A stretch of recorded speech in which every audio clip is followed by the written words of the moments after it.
Pray and for the word. Father, we thank you for this word that you have given us. Thank you, Lord, that it is a lamp unto our feet. And Lord, we thank you, Jesus, and a light to our path, Lord God. Lord, even as we look into what you have taught, we said, Lord, to learn and to teach everything that you have taught us, Lord God. We ask your blessing, O Holy Spirit. We pray that you may bless this word and those who are hearing it. We ask your blessing in Jesus' name. Amen. Today I want to just share with you something on the Sermon on the Mount, which is a famous sermon, and we all know that. But just I'm not going through it verse by verse, but some of the main verses which we see over here. You know, in verse 5, Matthew chapter 5 and verse 20, that is one of the key words to what Jesus was trying to say.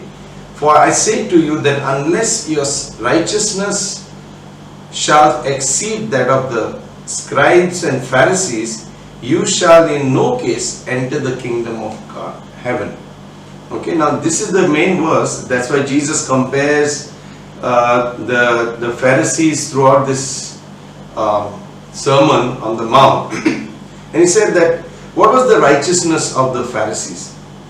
You know, the Pharisees, they had a lot of self-righteousness. They thought they were very holy and they had a lot of practices.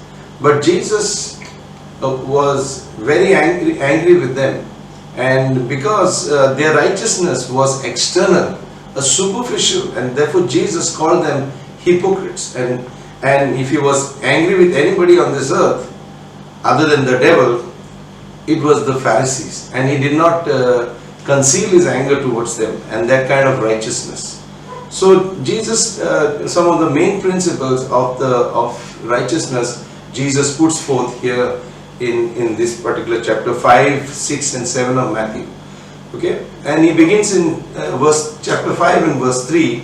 He says, "Blessed are the poor in spirit, for theirs is the kingdom of God." In contrast to the Pharisees were all thinking that they were spiritually very rich, that they were very good people, they were very righteous people. But you know, as long as they looked fairly good from outside, they were quite content with that. But God, the Bible says that the man looks at the outward appearance, but God looks at the heart. And the Pharisees ignored that completely.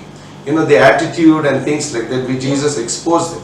But it says, if we first of all begin with our spiritual life, knowing our spiritual property, that you know, like that the woman who came and she was crying at Jesus' feet, and she broke that bottle of scent, and she was wiping with his feet with tears.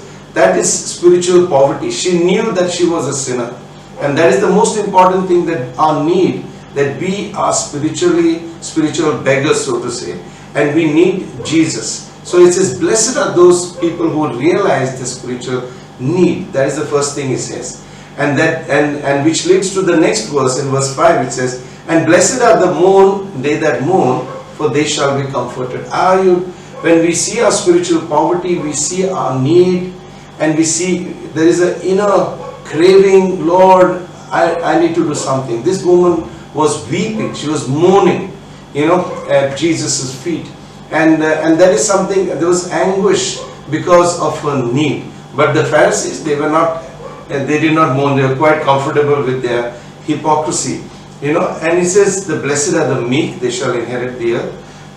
But the next one it says, and blessed are those who hunger and thirst after righteousness. It says, for they shall be completely be satisfied. You know, you're not going to fulfill your spiritual need unless you hunger and thirst and mourn for your need before the Lord. You know, and then, you know, the Lord will bring about, he says, you shall be fulfilled. That desire, that need shall be brought into fulfillment. Okay, and he says, the blessed are the merciful, that they shall obtain mercy. Now there is something in these two places I'm going to show you, that Jesus said, you lay a standard for yourself. It is very surprising that I lay a standard for myself. If I am merciful, it says, then I shall obtain mercy. To the extent that I am merciful, I shall obtain mercy. isn't it wonderful? Suppose I am not merciful to others, then God is not going to be merciful to my sin. He gave the parable in this context. He gave the parable to the people about a person who was forgiven much, but he was forgiven because he cried for mercy, but he would not forgive his fellow servant who owed him little, but he kind of penalized him for that, and finally even the forgiveness which was given was taken back. All the forgiveness which was rendered to him was taken back. So everything was re-accounted for. So that is a very powerful this thing. It says that blessed are the merciful. So if you want to be a nice, you want mercy from God, you also have to be a very merciful person. So that, to the extent that I am merciful, if I am very merciful, then God is very merciful to me also. And then blessed are it says, I'm just jumping verses which I want to share with you, because some of the verses they can make a sermon on by itself. So blessed are the peacemakers, for they shall be called the sons of God. There are people in the church, what they do, they put dissensions and say such a no to such a person, and even remove him from the church, Paul told. So sometimes we don't like to make peace with others. We like to put fights. We like to sow hatred. And it says, but the peacemakers, they who make peace. That if two people are fighting, they'll intervene and bring about an understanding which makes, and they shall be called the sons of God. Because this is what God wants His children to live in harmony and in love. Okay, but those who are putting dissension and hatred, they shall be called the sons of the devil. Okay, then Jesus says in Matthew chapter 5 and verse 13, He said, "You are the salt of the earth." It's you are the light of the world. And He says, if the salt loses its flavor again, then it's useless. It can be thrown out. And He says, you are a city. God said, He has put us like lights to the world. The world will see us, and they see Jesus through us. When Jesus begin to abide in Him and let His life show through us, it says that they who see this, that they will glorify God in heaven. Something unique about the light of Jesus, the righteousness of Jesus. When they see this righteousness in us, they know that it is not ours, but it has come from the one that we worship. That is the Lord Jesus Christ. And it says they will not glorify us, but they will glorify the Father in heaven. But the Pharisees, they wanted the glory to be for them. They wanted to glorify. We'll see that a little further. Okay, and then verse 20 says that again the righteousness, the same thing, passes that of the Pharisees. Now the Pharisees' righteousness, what was it? It says the law, the righteousness of the law was only change of behavior and not the change of heart. Many people who would like to kill somebody, but because of the society, they sometimes they show a lot of forbearance and kindness. And some crooks who would like to rob the country also give some donations to the poor, just to make a name for themselves. Change of action was not the change of heart. So Jesus issues, he sort of makes a point over here that what is your attitude of the heart is very important. It says, if you say to your brother a fool or a useless fellow, it says you shall be guilty of going to be thrown to hell. Now what is this? Jesus makes such a important such a strong word he uses. You will be thrown into the fire of hell. This is the attitude that we have of the heart. We look down on other brothers and sisters. We may not even say that, but our attitude is what we despise them because of their social status or their financial status or their some things that they don't have. And that is the attitude of the devil. That is the sinful attitude, the pride. That is the pride of hell. And that is what Jesus is saying. If you despise somebody in the church, it says you are guilty of going to hell. Jesus uses strong words over here. It says, and if you have anything against your brother, it says first reconcile with your brother and then come and offer your gift. You know, today what we do?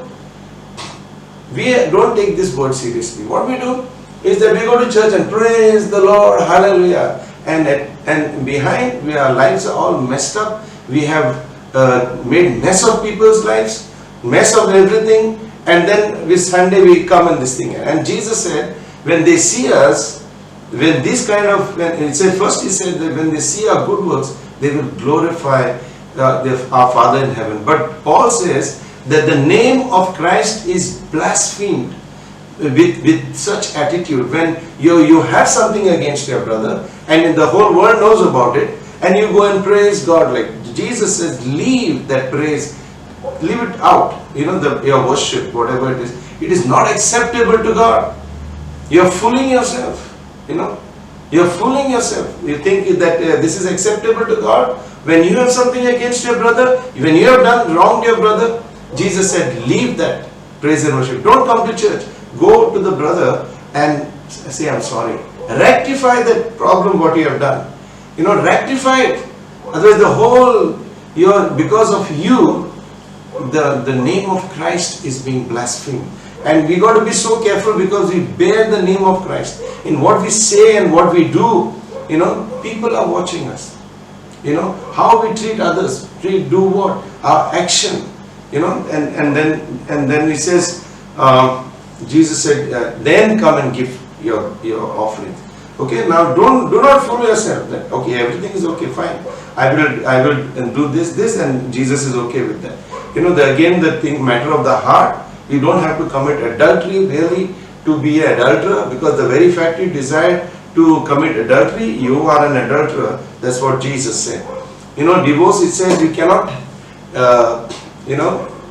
get married while your wife is still living, and put away a wife like in the old days, certificate of divorce, except for the sin of adultery, which is an adultery and things like that. There is a teaching on it, but today people just get believers, they get married. Although the spouse has not committed adultery, they break off this marriage and then they go and they get married to somebody else, thinking that it's okay. It is not okay, because it's not that it's a one-time sin, it is ongoing. You are living in adultery. So take these words of Jesus very seriously. You know, the world, we are aping the world. The world is doing it, so we think it's okay, we can do it in the church. Jesus' words have not changed. It says heaven and earth will pass away, but my words will not pass away, and the word that I have spoken to you will judge you the last days. Okay? And it says, Jesus said, love your enemies and pray for those who persecute you. Now this is very important, because those who persecute us, Jesus said, they are not the ones who are doing it, it is the devil who is using them. And so they do not know at times what they are doing. So it says to pray for them and love them and pray for them. Persecutors, many of the persecutors have come to Christ and they become mighty evangelists for the Lord. So we see Paul said, our battle is not against flesh and blood, but against principalities and powers in the high places. Okay. It says another thing the Pharisees would do, they would practice things before men. They wanted the honor of men. It says they would blow a trumpet in the street when they are giving alms, actually under the pretext of calling the poor, but actually in their heart, Jesus saw what actually was in their heart. It was that they were drawing attention to themselves. Today it has become rampant in the church that people seek attention from others. It says A.W. Tozer said this kind of attention seeking is throughout the world. People want to be famous, they want to be celebrities, because they desire that, covet it very strongly. That has come from the sinful nature of Satan, because Satan wanted the worship. That is, in other words, it is indirectly a form of worship. When I seek that people admire me and this, that and all, it is a indirect form of worship. So Satan wanted it to be worshipped, and he's going to come as Antichrist and he's going to seek worship. and he has deceived the world into worship. And the same thing, he says, A.W. Tozer said that this thing was run, we are running that kind of a shop, a person runs that kind of a shop. Now we have come to the Lord, but we are running the same shop on the other side of the street, he said. So we are doing the same thing. We are not denied ourselves and let the glory go to Jesus. People are, the ministers, so-called ministers of Christ are seeking that honor of men. This is what the Pharisees did. It says, take heed in chapter 1 that you do not do your good deeds before men to be seen by them. He says, take heed. Don't do it in order to be seen by men, but to be seen by Father. But today, everything is done to be seen. Even making merchandise, like that's what Satan was said. He made merchandise of the gifts of God. What is to do make merchandise? They use that God's gift to bring them glory and gold. Money and glory. And then Jesus said that they have received their reward in full. Don't expect anything from the Lord. They wanted this admiration, honor from men, and they got it, and that's it. Okay. So, and the Lord's Prayer, Jesus said in chapter 5, with the Lord's Prayer, I'm not taking it at the moment, but except that because it is a prayer where you can, teach a lot of things by itself. Okay, and then he goes on to say, in as far as fasting is concerned, they would put again to draw do not to draw men's attention, but to do it, in secret with your Father, so that only He appreciate you in heaven. Do not lay up your treasure in heaven. Now, what is a treasure? So somebody who asked me, what do you think is a treasure? Treasure is something I will tell you how to know the treasure. Every time you are free, where does your thoughts go to? What are you thinking? It says, if something is your treasure, your thoughts will immediately go there. Are your thoughts going the things of God or things of the earth? That is your treasure. So Jesus said, that means that is what you really treasure in your heart. It is not maybe money, maybe things like that. You may have money, but you may not be thinking of it. But your heart is for the Lord. Jesus is your treasure. He is the pearl of great price.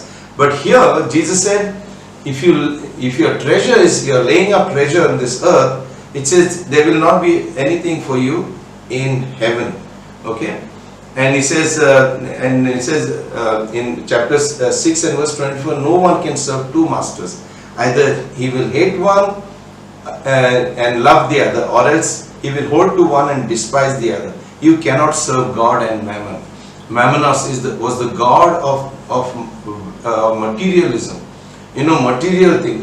You cannot serve God and mammon. It says love of money is the root of all evil.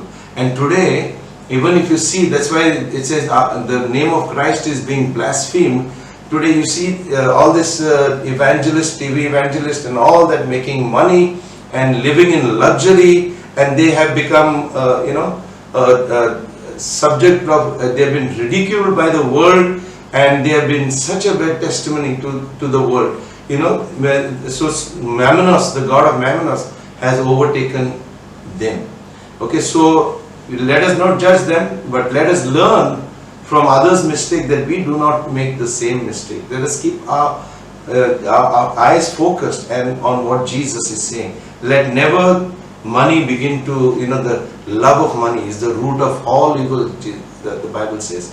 Not the money, but the love of money. If you love money, then you are going to do lots of things. Look at Judas, what he did. He loved money, ended up not betraying the Lord, but not really betraying. Jesus said, I had to die in any case. But he betrayed himself. Okay, he betrayed himself. He thought he was fooling Jesus, but he didn't fool Jesus. He fooled himself. Okay, the love of money one day will get you, and you will fool yourself. You will deny God's word. If the love of money is in there, you would rather serve money than God. So beware of this particular thing, then he said, Jesus said, do not be anxious for anything. We tend to be anxious. So many times we get anxious about this and that and that. And by God's grace, I've learned that secret of not being anxious, because in Philippians chapter 4, in Philippians, I think it's chapter 4, it says, be not anxious for anything, but in prayer and supplication, let your request be made known to God, and the peace of God will surpass the understanding shall guard your hearts and mind. God has given us a beautiful and powerful weapon called prayer. Okay, when anxiety begins to come into our hearts, what do? You cannot just say, I'm not going to be anxious. No. It says in prayer and supplication, bring that request to God. You bring it before God and you put it before the Lord, and then the peace of God comes in your heart. I remember one sister telling that when my children go to school, I get all until they come back. You don't have to be like that. You don't have to be like that. We used to go sea trips when I was a small boy, and when we used to go, I used to go with my mother, and the women would all pray all the way to that particular place across the sea, and while coming back they would pray rosary, that is, all the way back. Okay, but in the Lord, when we don't have to do that, when we come and we bring this thing, the peace of God comes, and once the peace of God comes, we can rejoice and give thanks, and that anxiety is not there. Such kind of prayer does not deliver us from anxiety, but the prayer of faith, when you come to Jesus, He delivers us. He brings peace in our house, and even if your children are gone to school, you can have that peace that God is in control. The peace that passes understanding. Remember, that is called the peace that passes understanding. Naturally, it does not, you cannot understand. But it in the spirit, that peace of passes understanding, which is the peace of God. Somebody said, no, we guard our minds and our hearts. There is no palpitation in our hearts, and there is no confusion in our mind, disturbance in our mind. Mind and heart, Jesus said, that is how we are to live an anxious free life, because God is there with us. And then it says, and we had so many times we get worried, what shall we eat, this thing, it says these concerns are with the Gentiles. My business suffered now this COVID where everything stopped, and I had very little money with me, but I just did not be anxious, because I have a family father who has committed himself to look after me. Okay, and so I put all things into His hands, and Jesus said, "Oh, ye of little faith." So when our faith becomes strong, even in this time of distress all over the world, we Christians need not get anxious, because we pray, because we have a heavenly Father who will feed us, who will take care of all our needs. Nothing to worry about. So because we have Jesus. Okay, people who do not have Jesus, who will they turn to? Who will they ask? They don't have a heavenly Father. They have to depend on themselves or depend on the government. Ultimately, you do not know. There is no security. But for us, there is eternal security. Jesus is the eternal security. Jesus is the perpetual succor. It is Jesus. Eternal security is Jesus, not anybody else. Okay, now another thing now in Matthew chapter 7 and verse 1, it says, judge not and you will not be judged. Again, Jesus is putting a standard for us. The way we judge others, way we condemn others, we will also be condemned. Because I tell you, sometimes those who judge, he said, for whatever judgment you judge, you shall be judged. And whatever measure you measure out, it shall be measured to you again. See, Jesus said, you can set a standard for yourself in the way you measure out to others. Okay, if I am merciful to others, then God is going to be merciful to me. If I do not condemn others, then God is not going to condemn to me. In the way I treat others, and with love and compassion, that is the treatment I am going to get from God. If I am going to be hard and condemning, and which people do this? The people who do not judge themselves. Okay, if I am judging myself, I have no time to judge us, because the song which Engelbert said, if I take a look at the holy book, my hands tremble. If I take a look at myself, then I will look at others differently. When you begin to judge yourself, you will see that there's so much of need in your life. And then you will see, you will not be able to You will not even want to, condemn others. But those people who do not judge themselves, they are always judging everybody else. And that is the Pharisaical attitude. That is what Jesus is comparing this. The Pharisees would judge others but not themselves. They would condemn others but not themselves. So I'll tell you, many of the people in the church are first class Pharisees. Okay, and Jesus hates hypocrisy. Okay, now he said, look at it over here. Why do you say to your brother, let me take the log from you, the speck from your eye, when the log is in your own eye? Then I asked the Lord, what is this log? In chapter 7 verse 4, Jesus spoke about this log, 3 and 4. In chapter 5, the answer came, hypocrite, Jesus said. In other words, what is that? The log in my eye is hypocrisy. It is the self-righteousness. It is a better than thou attitude.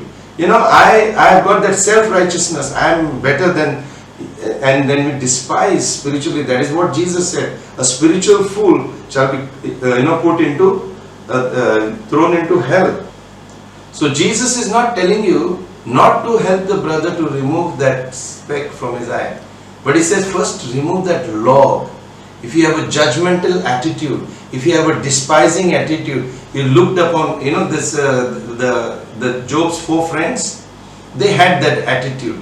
They had the log in their eye and they are trying to take the speck from Job's eyes. That is a typical example in all spiritual talks and all Bible verses, everything as if doing God a favor. But the attitude of the heart is wrong. It is judgmental. So Jesus, what happened in the end? God told those 4 fellows and said, ask Job to pray for you, otherwise you are getting it from me. Okay, and Job, being a righteous person, prayed for them, and God forgave them. So your brother will be more righteous than you. Because although you see those faults, but you have a big beam, say first remove that. Have a loving and a merciful attitude. If you genuinely want to help the brother, half the fellows will, if they read this verse and take the log in them, it's half the fellows, what they will say? Forget about it. Let him do what he wants. I don't care. But if you are really concerned to help your brother, if you have a godly attitude and in order to help him out spiritually, that is what Jesus wants him to get it out first, and then you will see clearly to help your brother in the end. It says, then Jesus said, ask and it shall be given to you, seek and you shall find, and knock and the door shall be opened to you. Sometimes we doubt God's love for us and we think, will God answer us? It says your son asked for a knife, you don't give him a knife, and his son wonder why you are not giving a knife, a small child, because he's not do him harm. Sometimes God does not give us what he wants. That is because it might hurt us. But he knows. It says, which one of you ask for a loaf will give him a stone, or a fish he will give him a snake. He's saying, if you being evil know how to give good gifts to your children, how much more your heavenly Father. It says there is no father in this world. If you ask for a fish, he will give him a snake, or egg, or give him a scorpion. No father is there in this world who will ever do that. Okay? And Jesus said, if we being evil know how to give good gifts to the children, how much more a heavenly Father. Even a mafia boss, he loves his sons and children so much, he'll kill everybody else. But he will not do it for his son. For his family is very precious. Being the worst kind of evil person on this earth. Some of them are. So how much more our Heavenly Father who is eternally good. So that is when we confess the right confession, we honor God. Okay? And Jesus said, enter by the narrow gate. It's not an easy task being a Christian. It is a difficult gate. It's a narrow gate. And it says, because Jesus said, and it says, therefore whoever hears these words of mine and does them is a man who built his house on a rock. Okay, now there were 2 people who built on the rock. Actually, in the sense, Luke tells us that one person dug deep and he found a rock and he put his foundation there. Other one, he didn't find a rock, he just built his house in any case. But when a person, so when the storms came, the house without a rock foundation fell. Who's the rock? Jesus is the rock. Jesus says, everyone who hears these words of mine and does not act upon them is like a man who built his house on sand. But everyone who hears these words of mine and acts upon them is like a man who built on the rock. And when the floods came, the house stood. Okay, because Jesus' words, there's a good foundation, that you have put a good foundation. You know, there was many of us like to read the Bible. You know, every day we read the Bible. I remember a friend of mine, I brought a book on physical education. You know, and so he said, he was a little stoutish fellow. So he said, can I borrow this book? I said, why you want to borrow it? No, I just want to read it. I said, only read it? This book is not meant just to be read. I said, this book I brought so that I can read from it and do the exercises.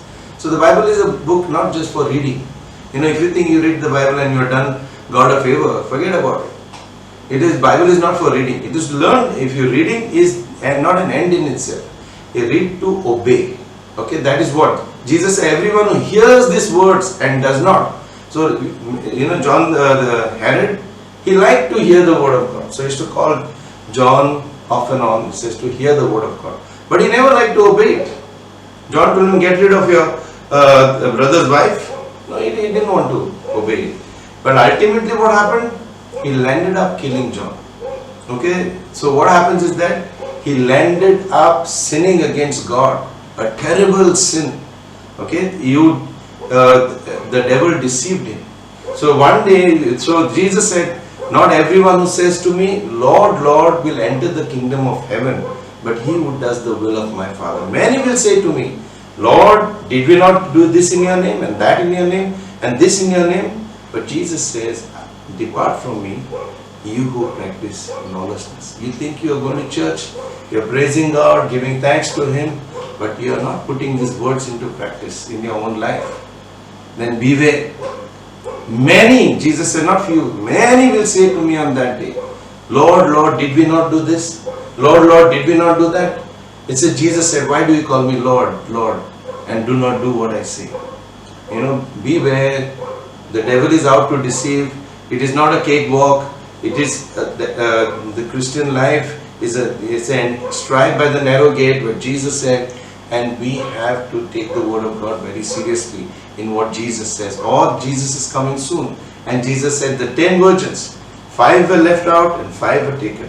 You know, I know a lot of theology how to say that this is not right and that is not right. But I also know a lot of theology. So the truth lies is not in just what is written, but it is also written. So in that the truth lies. It is not just written, but it is also written. Okay, and I leave you with this word. Okay, the Sermon on the Mount, which is very central to Christian teaching, and that you take this word seriously, walk with Jesus, come to Him with this word, begin to lay the foundation, begin to dig deep. Okay, and you will see how this word will bless you, and then you cannot, you know, on the day when Jesus comes,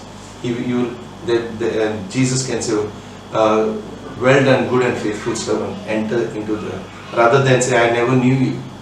So beware, do not take comfort only that you have become a believer, and not obey what I said. Jesus said, why do you call me Lord, Lord? These are all mostly believers who do all these things. They cast out devils in the name of Jesus, they perform miracles, they prophesy, all believers. No unbeliever ever does that. Okay, so beware. Thank you, and may God bless you, and God, you know, pour His grace upon you, that you may be able to do all that Jesus has taught. Father, I just thank you for this word. We ask your blessing upon it. Bless it to our lives, Lord God, and that you may fulfill this word in us. We ask in Jesus' name. Amen.